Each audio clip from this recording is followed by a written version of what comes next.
Hello all, this is Redditosker. Today we're going to be talking about Marika and her possible involvement in the Night of the Black Knives. In a way, this is the central conflict in the Elden Ring lore community. And among lore enthusiasts, the opinions are split between people that think that she was involved and people that think that she wasn't.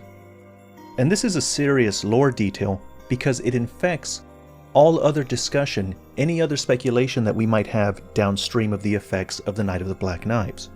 Which is a lot, it's basically everything. There is evidence, and perhaps even strong evidence, in either direction. One of the reasons I'm most excited about Shadow of the Erdtree is because a main focus of the DLC is going to be Marika.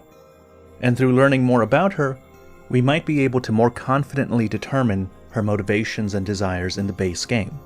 But for now, this video is going to focus on all the things that make Marika look suspicious, all the things that cast doubt on her innocence and in fact point to her orchestrating the whole thing. To begin with, Melina, speaking for Marika, says the following. In Marika's own words, "Hear me, demigods, my children beloved.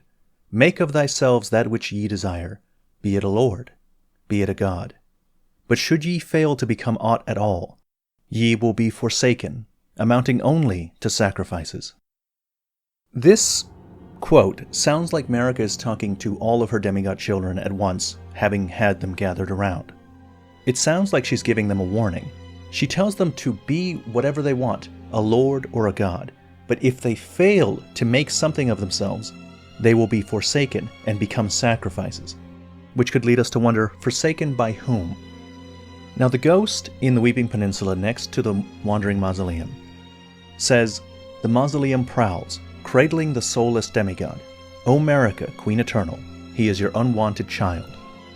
Now that ghost confirms that it's a demigod in the mausoleum. That demigod is a child of Marika, and she doesn't want him. He's unwanted for some reason. You might even say, forsaken by her. Now since Godwyn was the first demigod to die, these must have happened after. Probably right after during the same attack. And they are unwanted children because they failed to become aught at all, like she warned them. In the Elden Ring gameplay reveal trailer before the game's release, Melina can be heard saying the following. "The Tarnished will soon return, guided by grace once lost. The Golden Order is broken to its core. They will fight, and they will die in an unending curse. For how else is a champion or a lord to be born?" From this we can tell that a lord is born through adversity. The finger reader Enya tells you that the demigods are the children of the goddess Queen Marika, she who is the vessel of the Elden Ring. Tainted by the strength of their runes, her children warred, but none could become Elden Lord, and so grace was extended to your kind, the Tarnished. The two fingers then say, "The greater will has long renounced the demigods. Tarnished, show no mercy. Have their heads, take all they have left." So according to Enya, and by extension the two fingers, the demigods failed to become Elden Lord, and so, as a result, grace was extended to your kind, the Tarnished. The fingers then say that the greater will renounced the demigods. And this is corroborated by the opening cutscene of the game. It tells you that the demigods claimed the shards of the Elden Ring, started the Shattering, but it was a war from which no lord rose. A war leading to abandonment by the greater will. The fact that an Elden Lord did not arise is what led to the abandonment by the greater will. In the overture of Elden Ring, Miyazaki had an interview, and in that interview he confirms that the Tarnished are kept alive by grace. That's the source of their immortality. You are being guided to claim the shards of the Elden Ring and become Elden Lord. In that interview, Miyazaki also confirms that the demigods do not have the grace as the source of their immortality.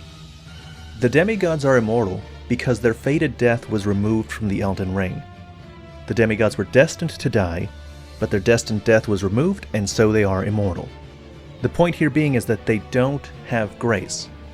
So there's a connection here. Marika warns them that they would become forsaken if they couldn't become a lord or a god. The demigods that died in the Night of the Black Knives are referred to as unwanted, and the demigods that failed to become Elden Lord are referred to as abandoned and renounced by the greater will. In a different Church of Marika, Melina says the following. "My lord and thy warriors, I divest each of thee of thy grace. With thine eyes dimmed, ye will be driven from the lands between. Ye will wage war in a land afar, where you will live and die.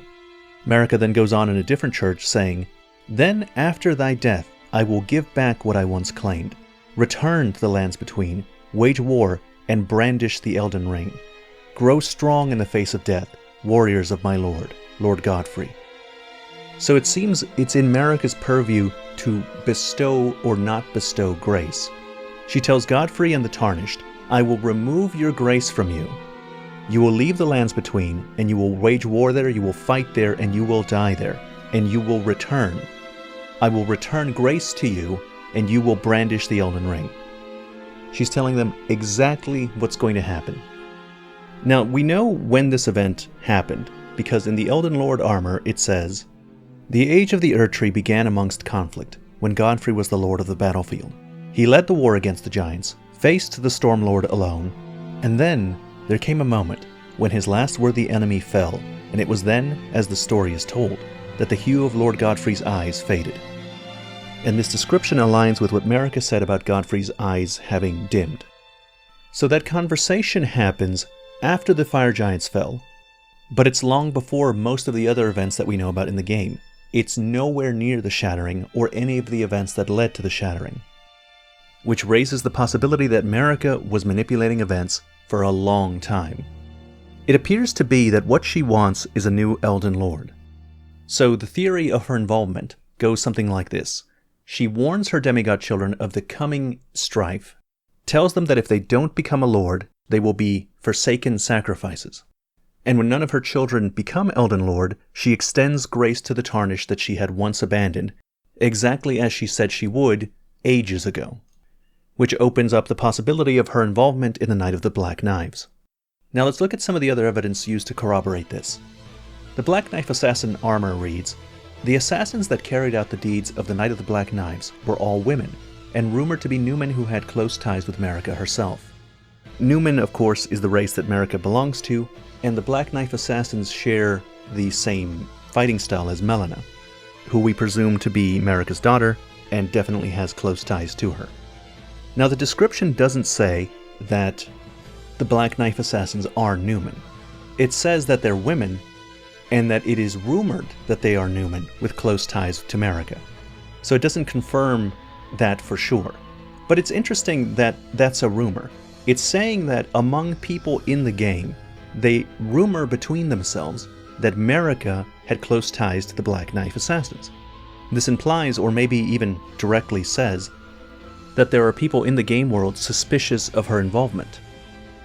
Regardless, these assassins have to be working for someone, for some reason. And that person is not Ranni.